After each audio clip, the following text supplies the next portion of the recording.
Media criticism. Media criticism is one of the most ancient forms of discussion, tracing all the way back to Plato's Republic, which was less a critique of a specific work and more so a whole genre. Now fast forward 2,400 years and throw the internet into the mix, and suddenly everyone is a critic. Criticizing media, be it movies, shows, games, and then, oh fuck, okay. Or anime, has become a very lucrative and very profitable form of content on YouTube. Whether it is a nearly 10-hour-long video analysis of games or shows, from the likes of Pyrocynical or the quick yet introspective cinema studies of Ryan Hollinger. While this boom has been an objectively good thing, there has been an underlying issue, a parasite which plagues the scene as a whole, and that's bad-faced critics. Be it grifters who just jump on the next bandwagon without a second thought, people who seemingly just hate everything, and some of the most media-illiterate individuals of the plot. In fact, if Joker does have a coherent thematic or moral arc to call its own, it doesn't, but if it did, it would boil down to Fleck's journey of self-actualization through realizing that while society can be tough, the real cause of all of your problems is probably a woman. The issue isn't people who don't like popular things, or things in general. The problem is those who go out of their way to misrepresent media they dislike personally in any way, shape or form in hopes of both justifying their views and shaping the public opinion. Case in point, the subject of this video, Brendan Blabber, or as you more commonly know him as, JelloApocalypse. Making his account on September 11th of 2009, there's a joke here which I am not going to make. Jello would post his first video in January of 2012. Which was Welcome to DeviantArt, and it was one hell of a first video. The quality was ridiculous for the time, the writing, the editing, and he did all of that when he was 18. Hello there, new Deviant, and welcome to DeviantArt. DeviantArt is a wonderful world full of beauty, creativity, but most of all community. Here you can browse through millions of pieces of artwork created by the DeviantArt community, and dozens of pieces of artwork made by the DeviantArt community that are actually good. It showcased that Jello was basically set to succeed, and succeed he did. As Welcome to would move on to be his first successful series, where he would basically introduce social media sites like YouTube or Tumblr. The first couple years of his channel would go very well, uploading a couple more Welcome to videos as well as some comic dubs showcasing his voice acting talents. And then in 2016, Jello would post his first video, starting a new series called So This Is Basically. It was, well, basically Welcome to, but instead of talking about sites like YouTube, Tumblr and Twitter, he would talk about media. Cartoons, anime and games, giving a basic plot summary while taking some sarcastic jabs at said series. Ladybubs and Cat Nerd are in love with each other, but they're really bad at it and can't seem to recognize each other's voices in and out of costume for no reason. This series was an even bigger success than his previous work, as it launched his channel into the 1 million subscriber club. One issue though, there's a very big difference between introducing sites and throwing jabs at them and doing the same with media that people love and adore. And as more episodes of So This Is Basically came out, people's opinions on Jello started to sour bit by bit. The last 5 years, Jello would shoot himself in the foot again and again, culminating into a massive controversy in 2024, which resulted in him being completely blacklisted from a whole industry. But first, we need to break down the average So This Is Basically video. When the series first started, it was incredibly brief, about 1 to 3 minutes, which would later on increase to be 4 to 6 minutes. That short runtime consisted of a brief overview of the subject, Overwatch, Steven Universe, Persona, and a quick summary of plot, characters, and general story beats. The most important component of the series was the quick, witty, and most importantly sarcastic critiques sprinkled throughout. For example, how Miraculous Ladybug is messy due to its rushed writing. 26 episodes written in only 3 months, and it shows! So, why was this series so controversial?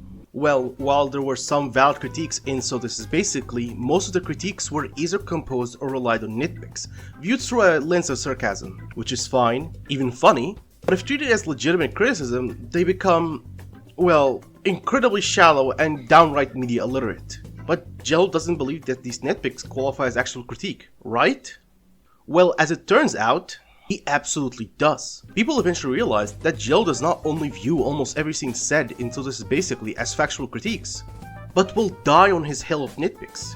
The sarcasm in these videos was not genuine, but rather a Trojan horse, an easy way to cover for what he thinks to be genuine faults with the media he covers, while also avoiding any form of criticism. Now let me be clear.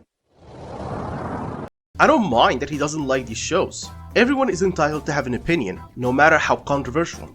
The problem is rather that Jello presents these opinions of his as literal, inarguable fact. To give an idea before delving into so this is basically, I present this tweet Jello made on JoJo. Please stop making JoJo video essays. I'm so tired of seeing the psychology of ex-villain and Araki's secret reasoning recommended in my sidebar.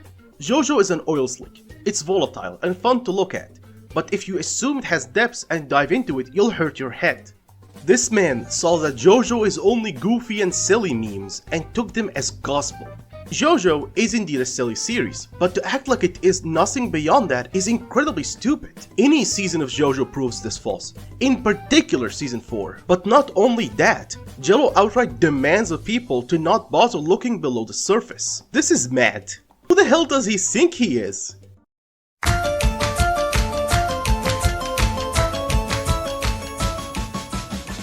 Jello slowly but surely came to develop a reputation of spiteful surface level critiques. He often misunderstands the media he talks about, misrepresenting scenes and nitpicking minor insignificant details, and not really engaging with what he critiques in general or in good faith.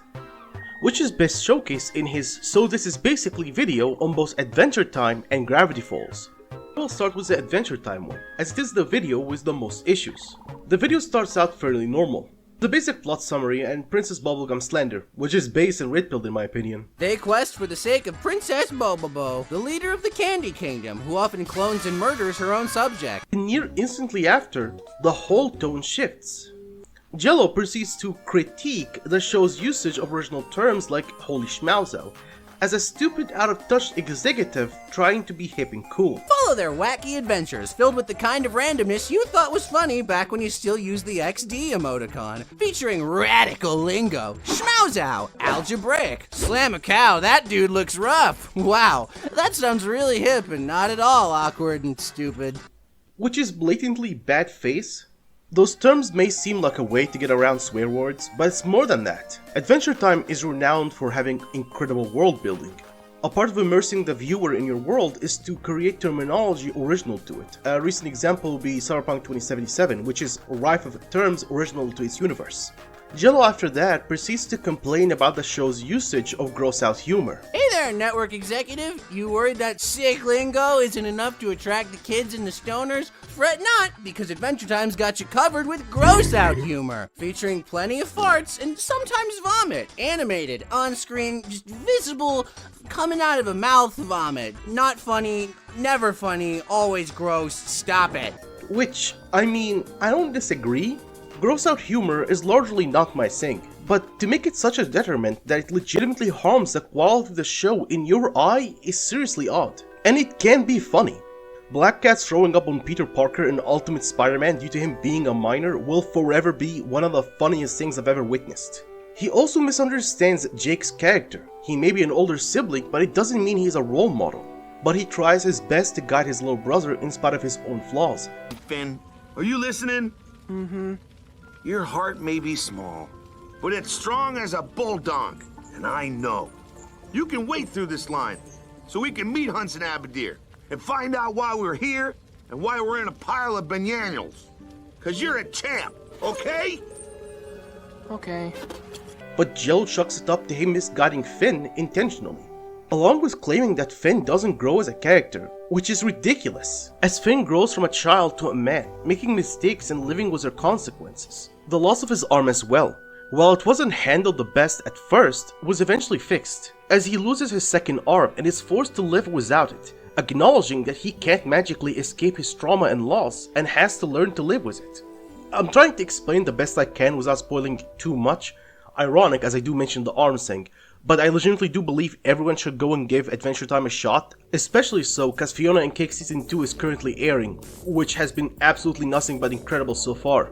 After that, Jello proceeds to do something that will become a pattern eventually, and that is making shit petty and personal, as he claims that all that is good about Adventure Time came exclusively from Rebecca Sugar. Rebecca Sugar tries her best to give the show any redeeming qualities. I will borrow a point from Art Handel's video on Jello. P.S. Check him out, his video was an inspiration for this video, he also makes great content. Many great talents worked in Adventure Time before going on to make their own things. For example, Patrick McHale, who created a small niche show called Over the Garden Wall, it didn't have much of an impact, beside winning 2 Emmys. Another example would be Ian Jones Quarry, who made OKKO. He also happens to be Rebecca Sugar's husband. I doubt she would appreciate Jello undermining her partner's efforts. The tone for this video was evidently off. I mean, for the love of God, Jello outright calls it a bad show in the end. So, why did he make a So This Is Basically on a show he hated? A series that was known for light ripping. Well, apparently, the reason he covered it, in spite of not wanting to, was because Crunchyroll picked it for him even though he had zero interest in it. And I'm sure there could have been better ways to approach this show in spite of not liking it. For example, not completely undermining the writers, as said before. Another So This Is Basically video of Jello's that suffered a lot of scrutiny was his Gravity Falls one. And that was mainly because of the way Jello treats Mabel as the Antichrist, as Jello misrepresents Mabel and makes her out to be worse than she truly is. Totally selfish all the time, and they bring it up in universe, and it just never gets resolved. Like, literally the devil calls her out on it, and Daddy, chill. Jello Syrup ignores any of the explanations or the reasons Mabel makes so many mistakes, like her unstable emotional state, struggles with growing up, the fact an interdimensional demon is trying to kill her along with her whole family, or the fact that she's a 12-year-old. Also, a lot of people believe this video was the reason why discourse around Mabel was poisoned for a while, and while it undeniably played a role in why the hate towards her was popularized. I mean, the video has like 12 million views, it definitely did play a role, but it is not the sole reason. As a now deleted video by YouTuber and Predator, CC West was a major force in that. Another So This Is Basically video that got a lot of scrutiny was the RWBY video. And it wasn't cause the usual reasons. The reason why the RWBY video was controversial was due to a little detail at the 4-minute and 41-second mark. There's a card that shows up with a silhouette of one character by the name of Penny, who dies in Volume 3 and comes back at Volume 7. Which Jello straight up leaks. Jello knows this cause he auditioned for the show and was given info in future volumes. And why did Jello spoil such a major plotline? Well, it's because he was not given a role in the show fast enough. Is what I would have said. But a couple months into the making of this video, June the King dropped his own video covering JelloApocalypse. And it's not very good. The video got many issues. It straight up skips a lot of Jello's controversies, and the ones it covers, it doesn't do the best job covering. But one thing this video did do was giving some extra info and context to some of his controversies. And one of them was the controversy around Jello's RWBY video.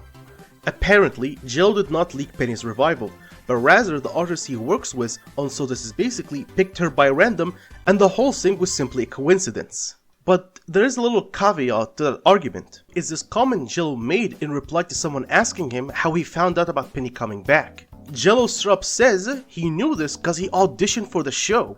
Jello also confirmed this comment is real, but he said it was years after the fact. Which is not the case, it was only a year after. If you look at the date on the Reddit post where this comment was originally posted, it would show the post was made exactly 1 year after the video. Literally June 7th of 2020, and the original video was in June 7th of 2019. So, did Jello leak Penny's comeback out of spite? I don't think so. In all honesty, the whole notion that he did that out of spite did always seem a tad bit far-fetched, but I don't inherently blame people for believing it, due to Jello's online persona and patterns, but I'm not sure if he did or did not break NDA. In his correspondence with June, he says it can't be breaking NDA as it is simply a joke. Not sure I buy that. There is also the comment he made, so I will leave it up to you, the viewer, to decide. It should be noted, I did not mention 3 videos that did drug up some controversy, those being his videos on Kingdom Hearts and Fire Emblem. I unfortunately can't discuss them due to my lack of knowledge of both series. And what about the third one? Well, I will save that one for later. So This Is Basically was not Jello's only source of bad media takes. He had other series like Reviewed in 10 Words or Less, where he reviews things in 10 words or less. He also makes a version where he reviews stuff in many words. In one of those recordings about Pixar films, Jello ends up talking about Ratatouille and, well, he proceeds to rip the film apart. He obviously doesn't like it or think it's good, but he says something that is so insane that it fully encapsulates all the flaws that plague his online persona. JelloApocalypse was a huge inspiration to me. One time he said something like, "I wish more people would wake up and realize Ratatouille is mediocre." And I thought, wow, what a miserable mindset.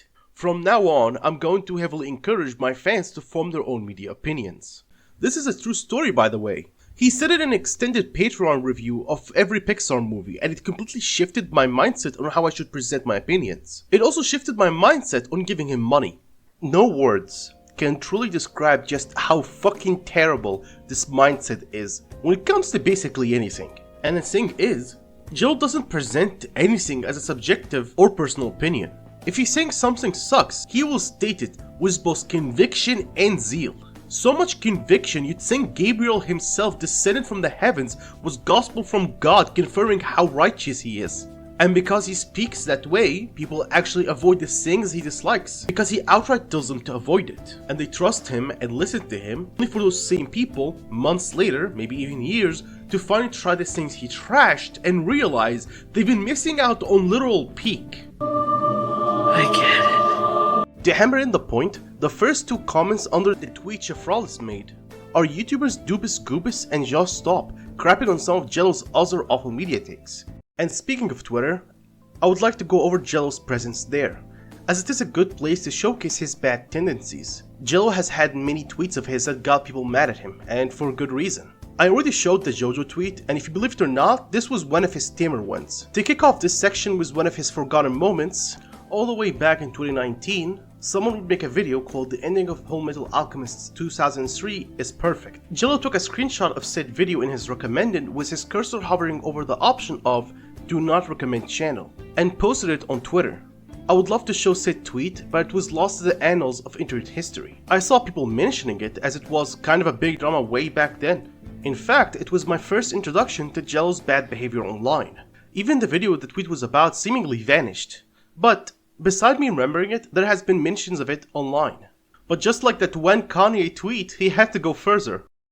So, while actually recording this section, I ended up finding the actual video Jello was complaining about, but the title was different, so I was a bit confused. But yeah, it's there, so that does confirm the tweet did happen, for a fact, beside the other mentions. There was this little show on Cartoon Network called Infinity Train. You may know it, you may not. But it was relatively popular and well beloved, and for good reason. I never got to watch it myself, but I heard nothing but praise for it. Unfortunately, it was cancelled in 2021 and replaced with 12 more hours of Teen Titans Go. If that wasn't bad enough, it was obliterated from HBO Max in the purge of 2022, which removed tens if not hundreds of animated shows, making them inaccessible legally. Same fucking months, Jello would make this tweet. I think the saddest thing I have to say about Infinity Train is that I understand why CN cancelled it, and I think I would have done the same. There are some incredible stories in there, but I'm not sure that this team knows how to tell them. This was particularly nasty. Talk about kicking someone while they are down. Him saying this after the show's cancellation would have been bad enough, but no, he decided to post this after it was nuked off of the face of the earth. And this was part of a 10-tweet thread, so God only knows what else he said. Jello was understandably ripped asunder, causing him to delete the tweet. If I was one of the creators, a voice actor, hell, even the janitor that was cleaning the Sunmin studio, that shit would have had me tilted. Not just tilted, but livid. It has been nothing but gut punch after gut punch.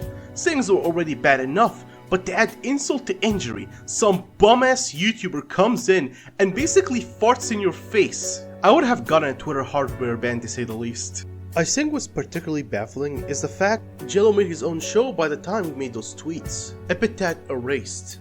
While it was independent, he still walked a mile in the shoes of other creators. I personally struggle to be critical of YouTubers in general, and I've come to be much more empathetic and understanding of the struggles most YouTubers, big or small, go through, in spite of my last video being years ago. And even now, I still feel the same way. Another example comes to mind is Chris Stuttman. I did not say it was a good example. For the love of God, Chris, review the goddamn movie. It's Madam Web, not fucking Evil Within. But Jello shows no empathy or understanding. Rather, he's almost showing contempt for creators not living up to his insane standards. Which is A lot coming from a guy whose magnum opus is less animated than Control-Alt-Delete, the animated series. This is why people don't like Jello, not just his bad opinions on media, but his spiteful arrogance towards effectively everyone else. This overwhelming narcissism and pretentiousness that he exudes, complete inability to respect or at least have common courtesy towards other creatives or other people in general is what makes him utterly insufferable. Another case was on April 26th of this year. A user on Twitter made a tweet asking people about YouTubers they used to like. Someone replied with a JelloApocalypse channel. In jest, the OP says that Jello is the type of YouTuber you enjoy when you're an edgy 14-year-old, because they are contrarian and cynical, but come to find it incredibly obnoxious and unlikable as an adult. Which is, yeah, pretty spot on. And it seems a lot of people agree, as this response got 1.4 million views and nearly 50,000 likes. But the subject of this tweet was not very happy.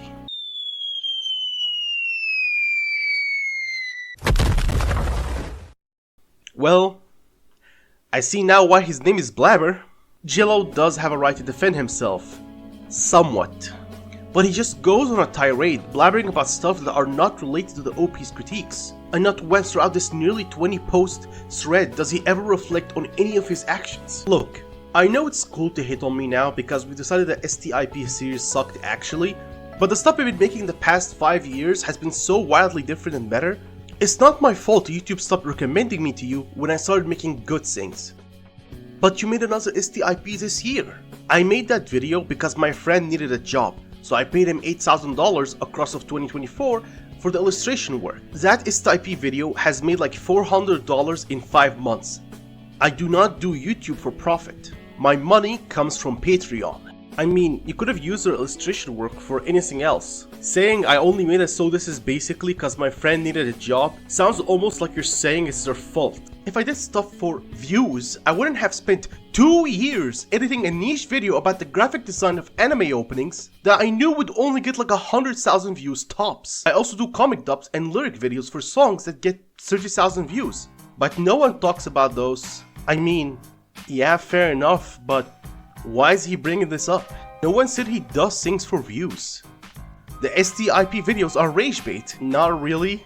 Half of them barely have any critiques. The Hero Aka, Fire Emblem, Ace Attorney, Kingdom Hearts, Persona 5 and Trails videos are all written with a pretty mild voice. And it's absolutely not because I think those things are perfect. Also, let's not pretend that I'm trying to do rage bait videos that maximize views when for years the penultimate STIP was Trails of Cold Steel. Almost nobody knows what Trails is. I did that one because my boyfriend was really into it and I thought it would be fun. Yeah, cause they are nitpicks. Also, who said they were rage bait? I am not being facetious or hyperbolic. No one said any of these things. Not the OP and not any of the people in the comments. I looked through them. All of them. The One Piece video got an insane amount of negative press. The first 48 hours post-upload were mostly a normal response actually. But then it got shadow banned. The video wouldn't come up when I searched it by name. And I was the original uploader. I've never seen that before. That caused a snowball effect where the reaction videos were getting shared more than the original. And a lot of them just made shit up. I've seen people saying, this video is racist, transphobic, etc. and dozens of replies going, it sucks. Why? Oh, I don't know, I didn't watch it. This is wild to me because this video is not inaccessible. It's available for free and it's 7 minutes long. This is not a complicated news topic you need someone to summarize for you. Just go watch the video. And of course, during all of this, anyone who had harbored a big dislike for something I made since 2017 gets to say, I knew it, see, I knew he sucks, I was right, even so their opinion is based on something from a fucking decade ago. Make sure to keep all the tweets about One Piece in mind for later. I think he meant since 2016 as the so this is basically video on Adventure Time came out then. However, it's disingenuous to act as if the Adventure Time video was the sole reason, as people hated Jello's guts due to more urgent things besides that video. And one more thing, I don't think hating someone over their opinion, be it on a show, movie, cartoon, etc. is reasonable. But let's not pretend that's why most people dislike you. I've seen people saying shit like, I've sent death threats to the creator of One Piece, which, no, I did not. Watch the video, it's 7 minutes long. don't get your opinions from reaction videos. I did receive death threats for it though, dozens of them. So you know, if you get mad when someone pokes fun at a thing you like, that's fine, I guess. But let's not pretend this is actually any deeper than that. These series are a drunken voiced guy badly recounting basically what a series is. That's the premise. It's not that serious. If WIW... What the fuck is that acronym? For what it's worth? Just fucking say that! For what it's worth, I do actually pride myself of the research I do for these videos, despite people claiming I do the opposite. I try really hard to consume as much of a topic as I can before doing a video on it. I read all of JoJo's manga before that video, I played every Ace Attorney game, etc. I don't think STIPs have ever been a good measuring stick for my thoughts on something. RWBY STIP is absolutely savage, easily the meanest video, but I had way more fun engaging with RWBY's story than I did with Kingdom Hearts, and STIP Kingdom Hearts is one of the nicest ones I made. Anyways, TLDR, people act like STIPs are the only thing I ever made and say why don't you make something nice, and then I do that for years and nobody watches it, and it's a little frustrating is all. SO to the person in the quote tweet for liking epitaphs erased though. Would have been a good point to make if it wasn't for the fact your opinions outside of so this is basically are not any better. You straight up say anyone who looks back positively on Ratatouille is just wrong. You wrote off all of JoJo as an oil slick and demanded the people to not try and look beyond its surface. And let's not forget your Infinity Train tweet. So what was the response to this thread? Ratioed. And I mean ratioed hard. From all these replies, there was only like one that's positive.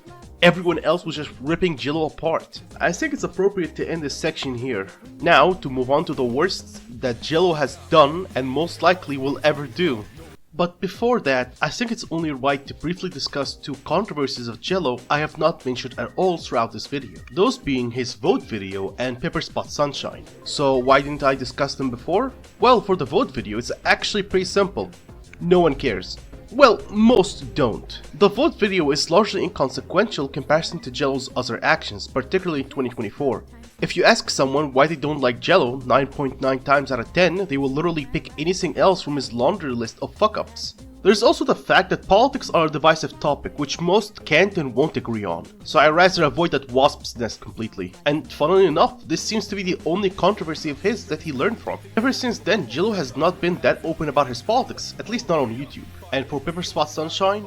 Well, it's mainly the fact that I can't add anything new to the conversation. Oh wait, I gotta explain what the hell is Pepper Spot Sunshine.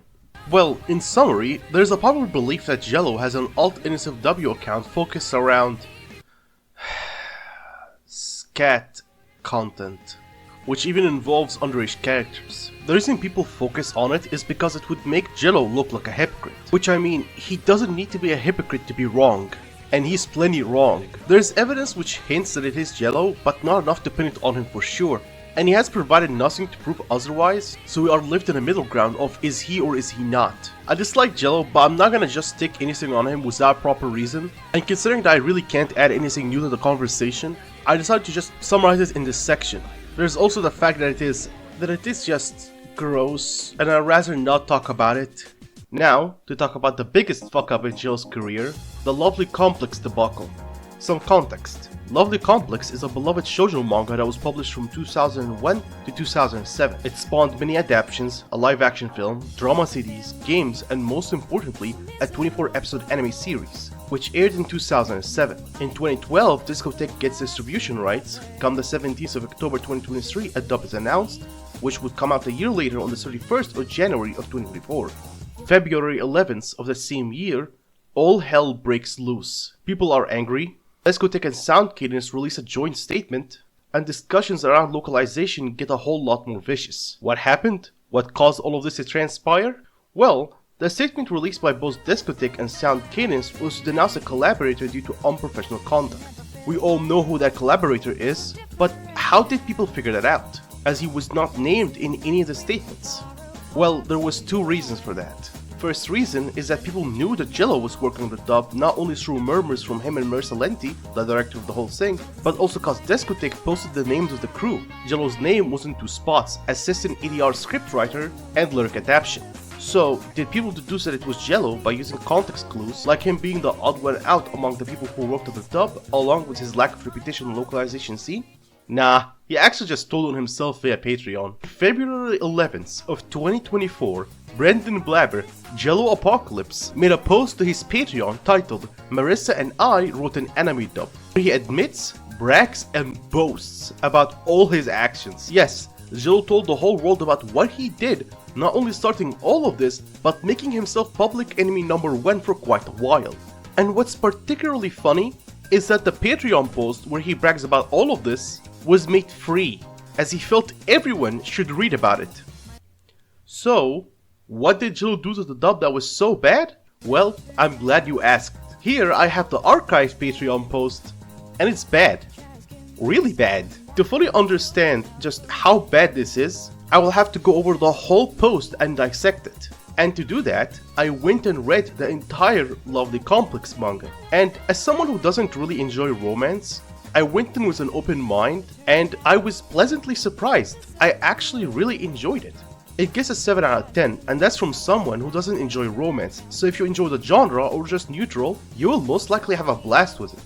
Now, to move on to the Patreon post. Hey all, Scott here. At various points over the last 2 years, my best pal Marissa Lente and I were working on dubbing an old anime called Lovely Complex, aka Lovecom. You might have heard us whispering quietly about some kind of project in old streams. Well, this was it. Lovely Complex is an old shoujo romantic comedy from 2007 about a tall girl, Risa, and a short boy, Otani, who don't want to date because of their massive height difference. 5 whole inches! Wow!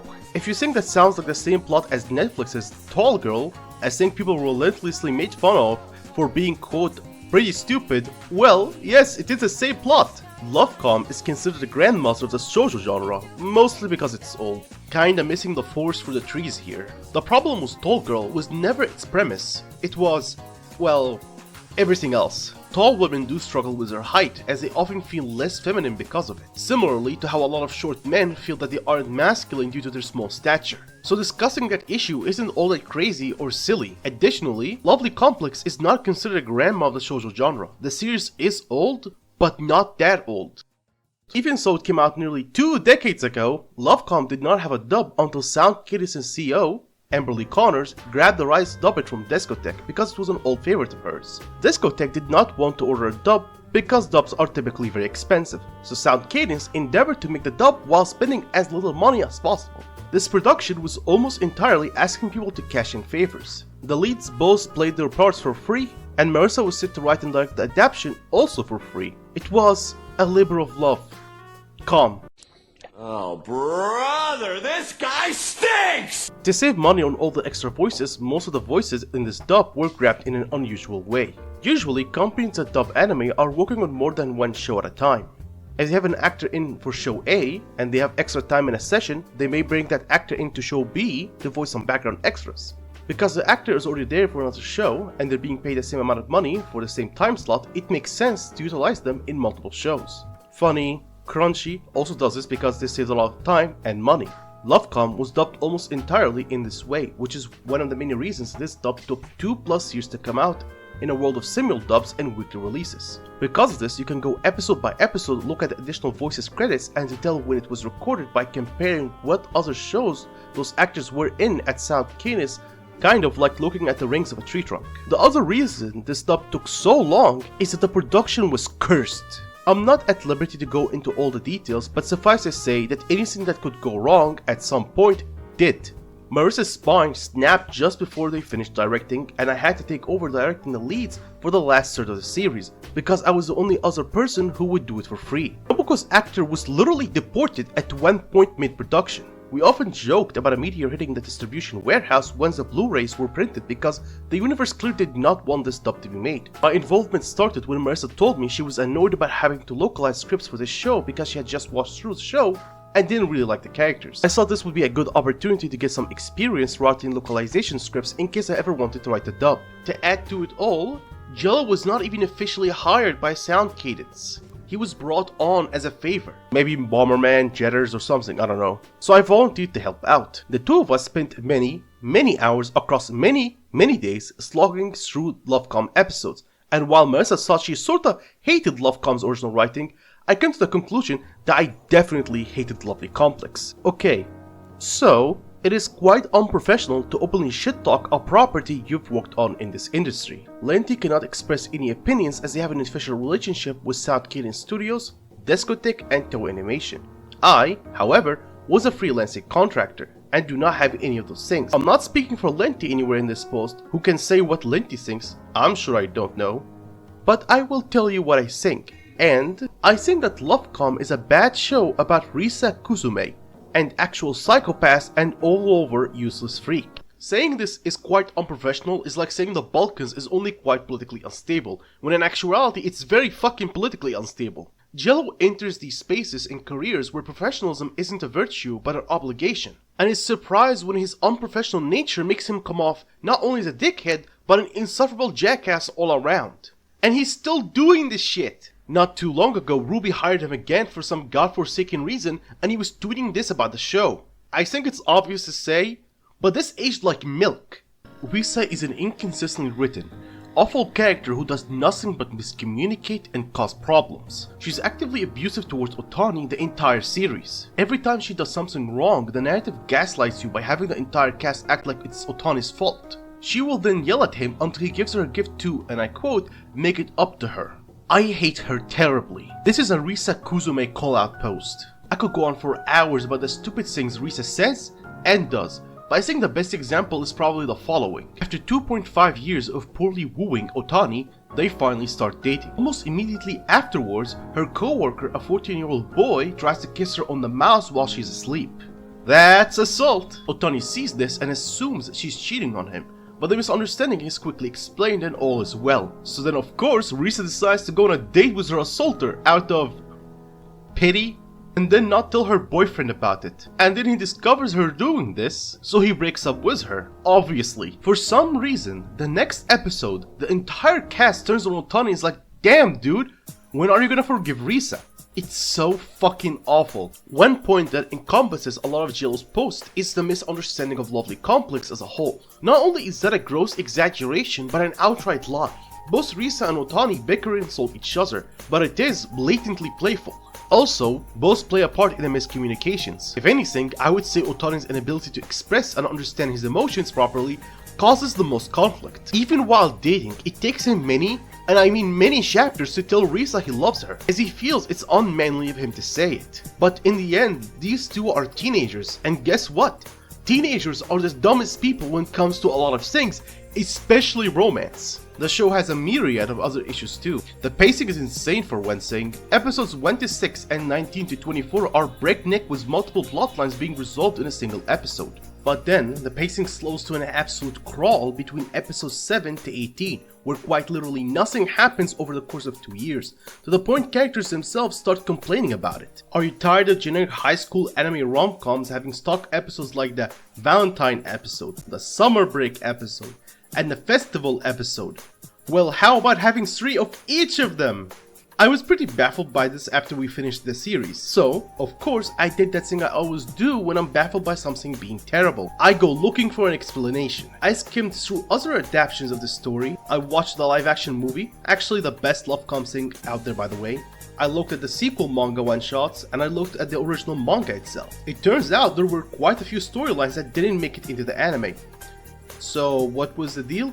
Was this one of those full Metal Alchemist situations where the original anime comes out a little too early and they don't want to spoil the manga so they make their own ending? No. It turns out the story arcs they left out of the manga all fucking suck. And frankly, I respect the Toei staff for deciding to cut those. Like the arc where an adult woman is hired to seduce Otani, a teenage boy, or the other arc where an adult woman tries to seduce Otani, a teenage boy. Or the 2 entire arcs and several prominent running gags about fucking transphobia. Perhaps the thing Lovely Complex is most infamous for is the above character, Seiko, who happens to be played by Oz in our dub. Seiko is an MTF trans girl who was introduced in that Trans Panic episode. It is not great. The original episode has a random extra out her, the rest of the cast is making fun of Otani for kissing a boy, and gives Nobuko this extremely weird anti-trans radar that makes her dislike Seiko right off the bat. The original series keeps this going by doing a second and then a third Trans Panic arc, by pairing her with Kazuki, the guy who assaulted Risa. Yay! He also breaks up with Seiko cause he's disgusted that she is trans. In the anime, Haruka and Seiko are the best characters, and every time they show up, the episode gets better. In the original manga, Haruka has a running joke where he constantly uses a grabber arm to try and lift Seiko's skirt to expose her privates, which is a fucked up thing to do even when it's not being done for transphobic reasons. This awful gag is alluded to in the anime's opening, below, but thankfully does not make it into the show itself. I'd like to give Marissa insane props for doing absolutely everything they could to handle this element of the production respectfully. The Seiko introductory episode is about Seiko's gender identity, so it's not like we could write it out entirely, but we changed a lot of things to take the edge off. Nobuko's initial dislike of Seiko was changed from, I don't know, I don't like her, my trans radar is going off, being jealous there's another cute girl on campus and not wanting to lose out to a freshman. In the sub, Otani and Risa's end of episode reactions could generously be called confused, but they got the spirit about the whole thing. We rewrote those to be a lot more supportive of Seiko, especially Otani's dialogue, which made it pretty clear that he was still kind of disgusted by her. And Oz's performance as Seiko is so good that I cry every time while I watch it now. For good reasons, even.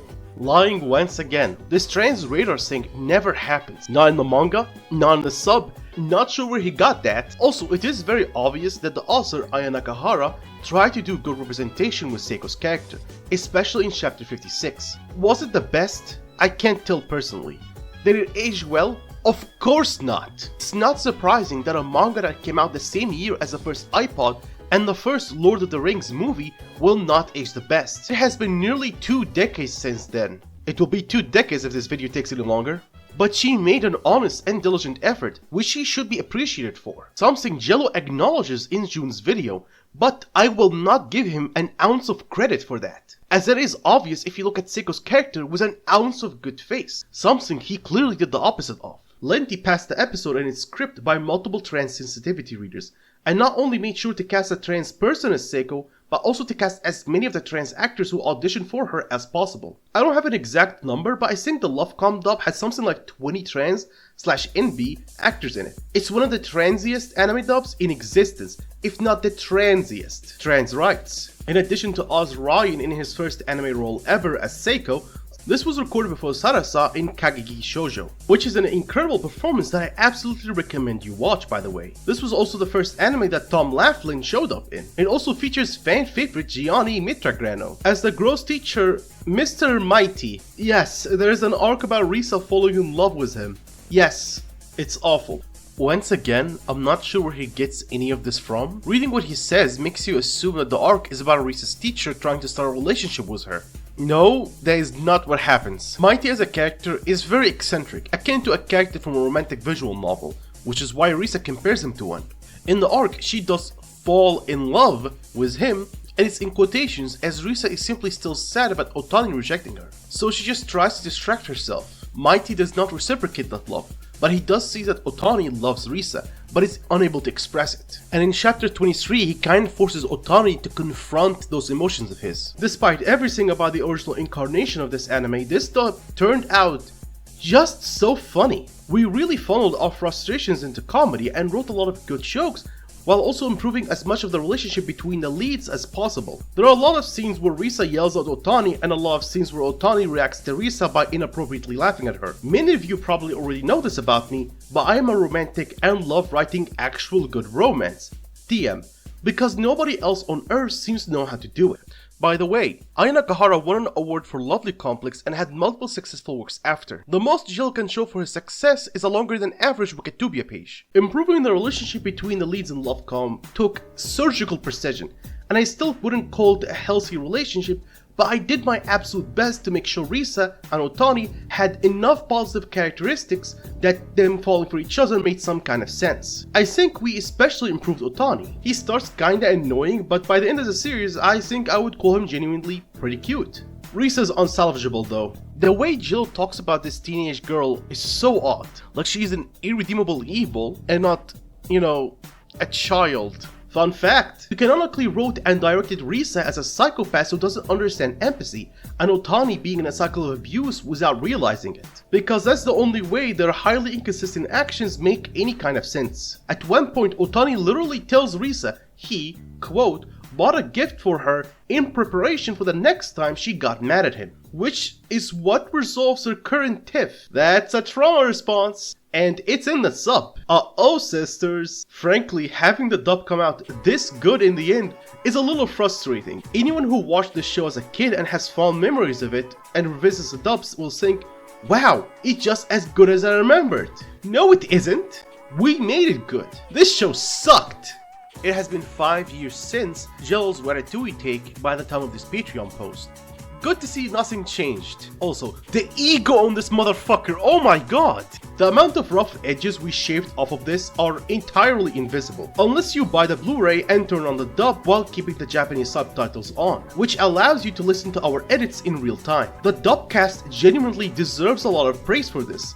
Penber and Howard really elevate Risa and Otani. Risa is so unlikable that Penber's natural comedic timing is necessary to make her into something watchable. Howard's performance completely blows the original Japanese seiyus out of the water. I don't normally explicitly dunk on an acting performance, but Otani's sub-actor just sucks. Plain and simple. Seriously, one of the most snot-nosed performances I've ever heard. Can't help but wonder why so many girls are interested in him. The VA has basically no other acting credits either, so it's not much of a surprise. Oh my god, this man is just beefing with everyone. Anyways, I listened for a little bit of the sub, and I think Otani's sub VA does do a good job conveying Otani's arrogance and smug nature. なんやねん、ぶっさいくな顔して。はぁ、お花ちゃんのピン止めで可愛らしさをアピールですか。は？これは姉ちゃんに借りて。Obviously not a perfect job, but this was his first and last time voice acting, which I say is pretty impressive. He went on to do lots of live action stuff in some unknown shows, but also lots of Kamen Rider, playing the character Seige Ozaki. Aram and Oz do an incredible job, as you can see in the above clips, and Alejandro Saab, Sarah Wiedenheft, and Aaron Dismuke really shine with what little screen time they're given, but special thanks really need to be given to Hayden Debut as Nobuko. Nobuko is probably the best character in the series. She's Risa's best friend who tries to set the main couple up, but she quickly runs out of patience with her antics. Over the course of the localization, Nobuko became our favorite character to write. Her repetitive conversations with Risa quickly get more and more insane, and we end up voicing our own frustrations through her more often than not. Eventually hate-canning her as hating Risa terribly, but there's only so many girls to hang out with in high school, and it'll be over once we graduate, so what are you gonna do? Hilariously, the series actually more or less confirms this angle by the last few episodes, where Nobuko is actively hiding the fact that she's moving away from Risa, probably because she knows Risa will freak out about it. Everyone else in the cast knows except Risa and Otani. It's very funny. We just happened to write Nobuko's breaking point a little earlier than the sub did. Anyways, all of that is to say, Lengthy and I spent a long time on this dub. I'm very proud of the work we did. I think we turned an unremarkable and frustrating 3 out of 10 show into a pretty funny and mostly watchable 7 out of 10. Wasn't this a labor of love? All of this is sounding more like a labor of pure hate. I want to show off what we did. However, I don't really want to recommend that people watch Lovecom in order to see it. Listen, I'm not telling you not to get the Blu-ray. There's a lot of good bits in the show that aren't in the above compilation. There's also a sizable blooper reel on there made by Pip that's Blu-ray exclusive, and I'm a snob for blooper reels, and I think it's actually good. But hopefully after reading this explanation you can tell why I'm so about this franchise, if you know what I mean. This is one of those series that was written by a very strange person, kinda like 50 Shades of Grey, and it just gets stranger and stranger the longer you look into it. The way all the characters talk and interact is wrong. The way Risa is painted as the good guy despite making exclusively bad decisions makes everything feel like it's written by a woman with "I hate drama" in her Twitter bio and then 5 separate call-out tweets right below it. You get the sense the author sees the world the same way Risa Kuzume does. And Risa Kuzume as a character only makes sense if she's a psychopath who does not understand human empathy. Of note, the mangaka also makes a cameo in the final episode of the anime. She shows up as a fashion designer and everybody praises how pretty and talented she is. She then tells Risa, "It's my job to make you look good. I think you failed, ma'am." I can't believe this man. I really can't. Bringing up fucking 50 Shades of Grey when discussing this innocent, harmless, vanilla as hell shoujo manga is madness. The most we see characters do is kiss, and he just starts assuming things about the author based on pure conjecture. The signs for the last topic of this video were there from the beginning. The vitriol, the poison, and the hate in this post towards Aya Nakahara is palpable. Jello hates this innocent, harmless Japanese woman so much that she getting some praise in the adaptation of her own manga got him seizing, like he was 24 frames of Nick saying the eulogy in the end of Saving Bikini Bottom. No, you don't get to. You don't get to do that. You don't get to literally defile everything SpongeBob grew to be in just one You would think she ran over his dog or something worse, not wrote a manga he didn't like. In June's video, Jello explains him threatening to leave was a joke. I don't buy that one bit. Also doubles down on the cameo part by saying it's weird. Mind you, he says this while most of this post is him sucking himself off. Most of Nakahara's cameo did make it in. And the reason why I say most is because one line praising her was completely rewritten. It's my job to make you look good, trust me. But still, it's impossible. Don't worry, I got you, girl. I feel so out of place. Which leaves a sour taste in my mouth, to say the least. Lenti was the head writer on this and all the decisions were final, but I did tell them that if we didn't cut the character praising the mangaka out of that episode in our dub, I would quit the co-writing position on the spot. Just for fun, I've also got a little compilation of screenshots from when I was digging into other versions of Lovecom and messaging Marissa about it. I think some of these are funny, maybe you will too.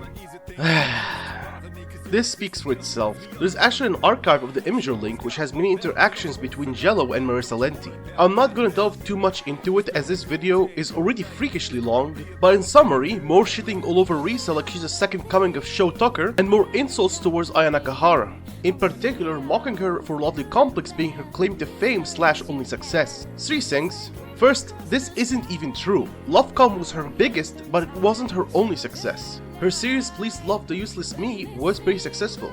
Not at the level of Lovecom, but still successful nonetheless. There's also Otona Najimi, which went as far as to get a live action movie pretty recently as well. Second, I don't want to repeat myself, but I can't wrap my head around all this vitriol towards Nakahara. Her sole crime is making a shoujo manga they don't like, and they going after her like Gloater God goes after his Twitch chat. Your life is nothing. You serve zero purpose. You should kill yourself now. Third, the fucking audacity to shame her for having one successful manga, which isn't even true by the way, when neither of these bums have anything remotely close to that.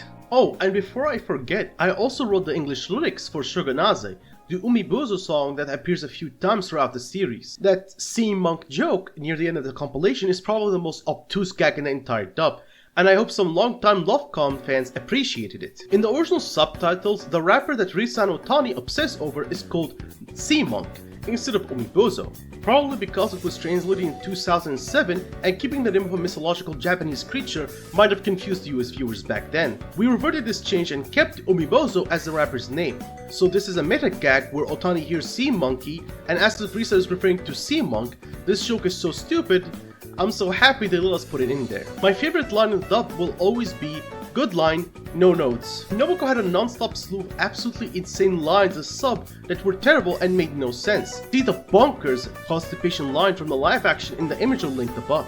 They were like that. 99% of the time we changed these, but by that writing session we were absolutely exhausted and tired of fixing them. I think one of us saw that in the subtitles said, good line, no notes, sarcastically, and then we both said, fuck it. That's what Shiharu is saying now. Similarly, Otani talks about slapping Risa non-stop in the sub. We removed almost all of those except maybe 1 or 2 instances because having your leading man's catchphrase be I'm going to physically assault you is not great. It's slapstick comedy, and Lovecom does feature it just like many other comedies. More peace! Also, everyone participates in it, not just Otani. In addition, people aren't stupid.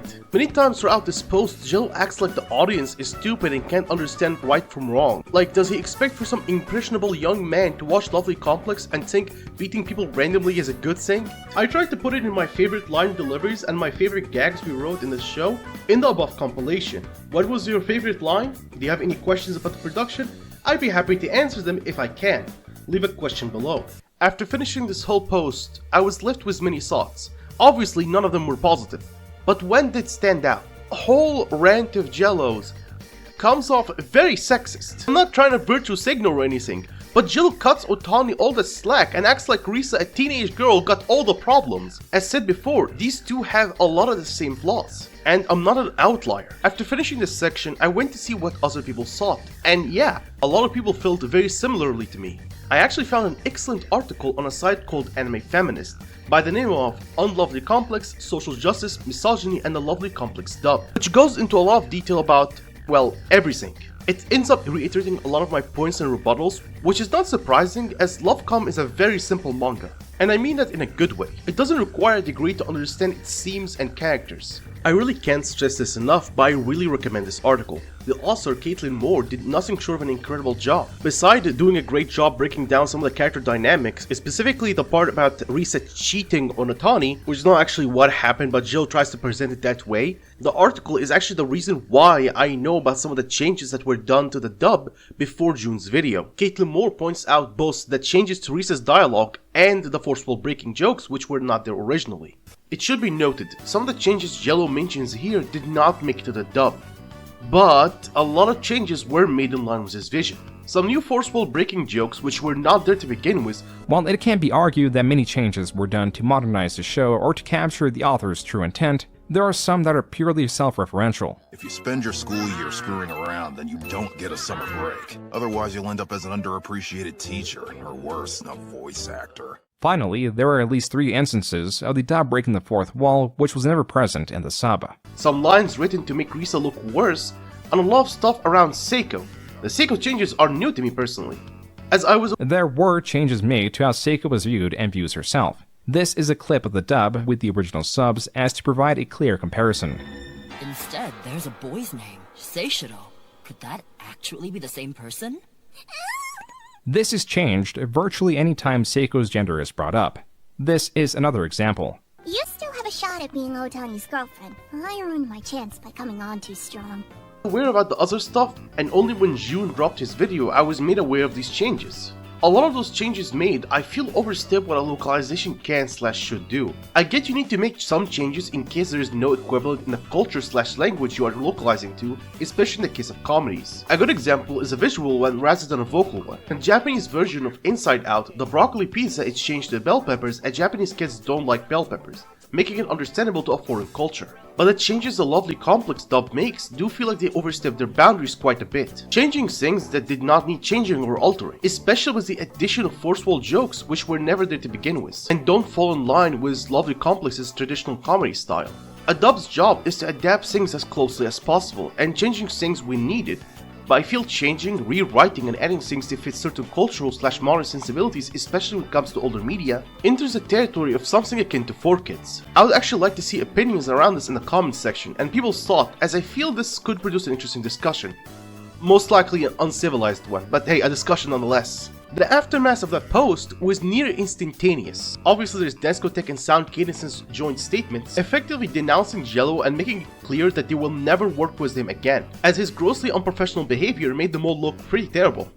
Look, Pim, I know it's our job to help this guy and everything, but I think this guy's a lost cause. He's obviously made up his mind. Why don't we just cut our losses and get out of here? Outside of the joint statement, the general masses were not happy. Videos were dropping non-stop, and all sides of the political spectrum came in unison to rip Jello apart. And the discussion around localization got demoted from a civility level of a Greek and a Turk arguing to that of a Serb and a Bosnian. On top of that, a lot of creators came to talk about how Jello inspired them at one point and just how awful and disappointing his actions were. This is the most relevant Jello has been in years, and it was for all the wrong reasons. Not only was his reputation on life support, his localization prospects came down crashing like the Hindenburg. But funnily enough, I think Jello making his post caused a lot of the potential damage to be focused on him, and not the industry as a whole. It was still damaged reputationally, don't get me wrong, but if people were not distracted by Jello, the very obvious changes in the dub were going to be eventually noticed, and the uproar from that had the potential of being exponentially worse. This fiasco was the catalyst to Jello's whole career being scrutinized. Most of the things I discussed were brought up as a result of the fallout from Lovely Complex. People had these gripes for years, but they had no reason to come out with them while Jello's reputation was still relatively positive. The perfect moment was presented, and well, Lovely Complex was the head kick that put his ass down and everything else were the hammer fists that put his ass out. His reputation wasn't dead, but it was definitely on its last legs. And what about his career? Well, Jello's career did take some damage, but not nearly as much as his reputation. His localization career was as good as dead. His voice acting career seems to have stagnated. From 2020 to 2022, he had about 32 voice acting roles. 22 of those were anime related. Ironic. In comparison, Jello had 7 voice acting roles from 2024 to current day, 10 if you include the 3 upcoming ones, and only one of those 10 roles is anime related. Even Jello confirmed that companies are hesitant to work with him now. But he doesn't seem to be completely blacklisted from anime. His YouTube views are visibly down. His Patreon seems largely fine in spite of a noticeable dip. Honestly, if Jello just sat in a corner and made good content and overall just kept a low profile, he very much could have recuperated his career and reputation, if even by a bit. Yeah, that didn't happen. Because in December 9th of 2024, the same year Jello's career was burned at the stake like a widow in Salem, he decided to drop the most disliked video currently on his channel. So this is basically One Piece. Some context beforehand. So this is basically was on hold since May of 2022. The series was already kind of slowing down to once a year, and in 2023 it was paused. As Marissa Lenti was severely sick, which in turn resulted in Jello having to take over the Lovely Complex dub. So after the dub was completed, Jello decided to continue, so this is basically near the end of 2024. Jello, Brendan, bro, what are you doing? So this is basically was literally the second thing people berated you over that same year. People came in unison to look back at that series and say, it's the biggest piece of dog shit. And you go and bring it back? Let alone in the same year, you committed career self-immolation. And on an anime, of all things, the medium everyone knew that you hated. And not only that, you picked one of the most beloved and popular series to do it with. There's no reality where this was going to end well for you. And it fucking didn't. Before delving into this video, I need to make a little confession. I don't care for One Piece. What? I don't care for One Piece.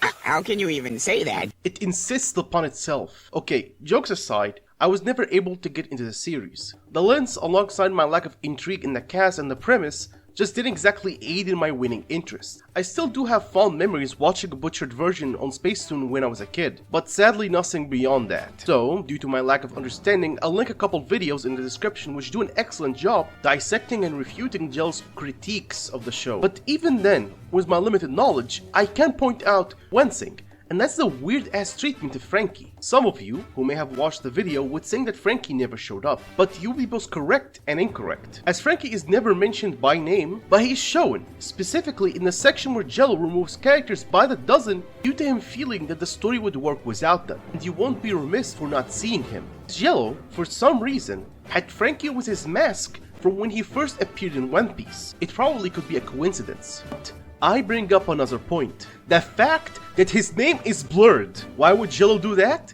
Well, I will leave that up to you, but I will say, it's not a good look. Bad-faced criticisms and nitpicks weren't even the main thing people were angry about. I mean, they were still angry about those, but something else in the video stood out, which was the pure, unfettered hatred Jello showcased towards Ichiro Oda. Watch as breasts grow larger, negative space grows rarer, and the art gets sketchier and sketchier because the artist would literally rather kill himself than accept help from or credit any of his assistants. As he first accuses Oda of not crediting his editors, then proceeds to insinuate that he's a predator. Not once, but twice. And then the second time, he brings the guy's family into it. You should take care of yourself. And not work yourself so hard that your coworkers have to force you to get surgery and to sleep. They all care about you. Your daughters care about you, Oda. You know what you can do to show them that you care about them? Oh. Sexualize another child their age? No, Oda. That's wrong. Oh. Younger? Kill it! No. Y'all got any good media criticism? No. We got petty insults and nitpicks though. I recall the first time viewing this video. Hearing about it, I expected the typical Jello behavior. Bad-faced criticisms and nitpicks treated as objective critique, but I was left at awe at how low he would stoop. This man saw that he was at rock bottom and decided to dig deeper. Like, it was an already obvious pattern. Jello can get particularly vindictive towards creatives behind media he dislikes. But I never anticipated him to not only be this vocally spiteful, but to go to such extremes. Oda is actually just being nice and making his art worse on purpose so that the anime doesn't look as bad by comparison. And for no real reason beside not liking One Piece. He did it with Adventure Time, he did it with Infinity Train, he did it with Lovely Complex, and he did it with One Piece. There's also other examples that I didn't bring up or I'm not aware of. Like, I personally get disliking the face behind a piece of media. I have a couple I can't stand and I have nothing positive to say about, but I never said or assumed crazy shit about them because of it. And it is not like he made an actual good critique of Oda, something many others already brought up, which is Oda's association with the author of Rurouni Kenshin, Nobuhiro Watsuki, who in 2017 was caught with so much child pornography the Japanese police thought he was selling it. And it's not only Oda, loads of other mangaka still support him. I don't know what it is with creative spaces and supporting / covering for predatory people. I mean, Roman Polanski is a perfect example in the West. Even Jello himself knows that feeling. I do not judge people by associations, at least not too much. But I will say, complaining about sexism. Give me an Usopp or a Robin fight. What do you mean Robin doesn't get any fights? She's like the strongest character. Oh. And only a couple months after, shouting out a self-admitted serial abuser is cosmically ironic. Alejandro Saab, Shalit himself, took one look at the shit this man did and noped out immediately. But credit where credit is due, this post had the potential to be significantly worse. The fallout from this video was as expected. People debunking Jello's bad criticisms and most importantly, jumping him, metaphorically speaking of course, over the awful insinuations he made towards Oda. Some of the interesting revelations that came out from all of this were leaks from Jello's paid Discord, which showcased him doing two things. Those were making more ridiculous accusations towards Oda and talking about how much he wants to kill Oda. Obviously the wanting to kill part is most likely a joke. Can't say 100% because it's JelloApocalypse we're talking about. Jello would eventually come to comment on the aftermath on his Twitter. I want to make myself clear. In no sane world are death threats over someone's criticisms on a piece of media justifiable. And death threats as a whole are not justifiable in any capacity. And you are a loser if you send them towards anyone in general. Be it a YouTuber, an online figure, or just a nobody. I will say, nevertheless, I am sick of people getting themselves into deep shit and near instantly crying death threats. This self-victimizing type of bullshit is exhausting. When you poke the wasp's nest, actually more like beat the fuck out of it with a bat, don't come crying when you are stung to kingdom come. And he also doubles down about calling Oda a pedophile. Remember those tweets I said to keep in mind? Well, those tweets showcase the fact that Jello hasn't learned and will never learn. Not only does he believe he did nothing wrong, he believes the backlash he received was manufactured. Like Oda sacked the world government on him or something. He straight up lies here. No Jello, we're not talking about your video, we're talking about your Discord leaks. The leaks where you're talking jokingly about killing Oda and making more insane insinuations if not outright accusations towards him. Insinuations he triples down on in June's video. No self-reflection, no self-awareness, no capacity to see faults in his own actions, and a complete inability to learn from his own mistakes. Jello is doomed to repeat this cycle sooner than later. So that's kinda it. That's basically all the major controversies Jello had.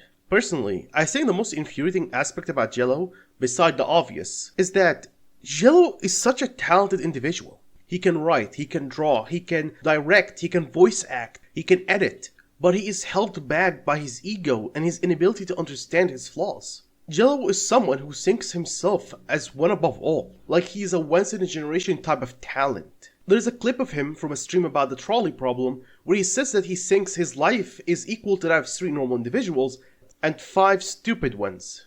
I think I'm an above average person, so this is tricky. I'm gonna say I'm worth 3 people. So I think worth 5? Am I worth 5? I'm worth 5 idiots. I don't think I'm worth 5 normal people. And what's seriously concerning, I can't tell if he's joking or not. Like, do you understand how bad you have to be for it to be difficult to discern if something this unhinged is a joke or not? In turn, because of that ego, he developed a reputation of being a smug, pretentious, self-centered, narcissistic, know-it-all, holier-than-thou bastard who refuses to change or learn. To hammer in the point, not too long ago I was rewatching Magic Mush's video on Big Al, and guess who made an appearance in it? Has one of the most insufferable personalities I've ever seen online. Imagine your typical know-it-all pretentious YouTuber, but at the same time, they're a dude bro. There's still redemption for him, but only if he is willing to change, or at least be quiet about his media opinions. And if he doesn't, well, his career will go through a slow death, as he is doomed to fuck up again, and that fuck up may be his last. That's basically really all I have to say. If you enjoyed this video, feel free to subscribe, like, and apparently you can also hype videos now. This video took a lot of time to come out, over 3 months, and it was an arduous process, so if you have any constructive critiques for me, please feel free to leave them in the comment section.